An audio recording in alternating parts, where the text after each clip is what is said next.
ঘরে থাকা কয়েকটি উপকরণ দিয়েই ঘরোয়া উপায়ে তৈরি আজকের এই রেসিপিটা কিন্তু অসম্ভব সুন্দর হয়েছিল যেদিন বানিয়েছিলাম।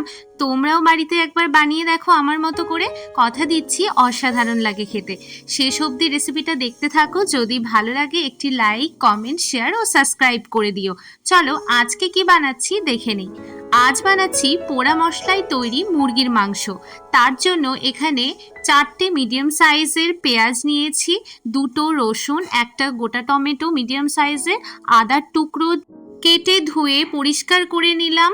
এরপরে সর্ষের তেল নুন মাখিয়ে গ্যাস জ্বালিয়ে একটা তার জালিতে পেঁয়াজ টমেটো রসুনগুলোকে বেশ ভালো মতো করে হালকা আঁচে, কখনো একটু জোরে আঁচ দিয়ে পুড়িয়ে নেব। বেশি পোড়াবো না, না হলে একদমই পোড়া পোড়া হয়ে যাবে। বেশ গায়ে গায়ে একটা পুড়িয়ে নেব। তারপরে দেখো পোড়ানো হয়ে গেছে। এইবার একটা মিক্সার জারে পোড়া টমেটো পেঁয়াজ আদা এগুলোকে নিয়ে নিলাম, আর রসুনের কোয়াগুলোকে এক এক করে ছুলে নেব। বেশ সব কটা রসুনের কোয়া ছোলা হয়ে গেছে। এরপরে ভালো করে ব্লেন্ড করে নেব। দেখো কি সুন্দর একটা মশলা তৈরি হয়ে গেছে, তাই না? এইবার আমি এখানে বেশ 600 গ্রাম মতো মাংস নিয়েছি, বেশ হাড়যুক্তই মাংস নিয়েছি। ভালো মতো ধুয়ে পরিষ্কার করে আমি একেবারে যে মশলাটা তৈরি করে রেখেছিলাম সেই মশলার মিশ্রণটা দেখো দিয়ে দিচ্ছি।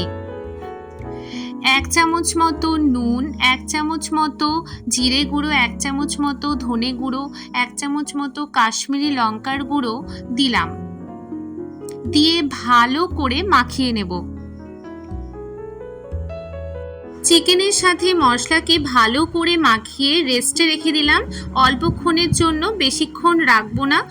এরপর অপর দিকে কড়াইতে সর্ষের তেল খানিকটা পরিমাণ নিলাম, ভালো মতো গরম করার পরে ফোড়নের জন্য দিচ্ছি গোটা জিরে, 2টো সবুজ এলাচ, 2টো শুকনো লঙ্কা, তেজপাতা। ফোড়নের একটা মিষ্টি গন্ধ উঠতেই এরপরে মেখে রাখা মাংসটা দিয়ে দিচ্ছি। 1 চা চামচ মতো হলুদ গুঁড়ো দিলাম, আর এক্সট্রা করে এখানে কোনো নুন ব্যবহার করছি না, যেহেতু আগেই ম্যারিনেট করে রেখেছিলাম। পুরো নুনটাই কিন্তু তোমরা তোমাদের স্বাদ অনুযায়ী দেবে। এইবার ঢাকা দিয়ে বেশ কিছুক্ষণের জন্য সেদ্ধ হতে দেব। ঢাকা তুলে নিলাম, মাংসটা বেশ সেদ্ধ হয়ে গেছে, কষেও গেছে। গ্রেভির জন্য ব্যবহার করছি গরম জল খানিকটা পরিমাণে, ফুটিয়ে নেব বেশ কিছুক্ষণ। দেখো মাংসের কালারটা কি সুন্দর এসছে, তাই না? গার্নিশিংয়ের জন্য ব্যবহার করছি কিছুটা পরিমাণে ধনেপাতা। তৈরি আজকের পোড়া মশলায় তৈরি মুরগি। কেমন লাগলো অবশ্যই কমেন্ট করে জানাও। আরও ভিডিও আসছে রান্নার পরবর্তীতে।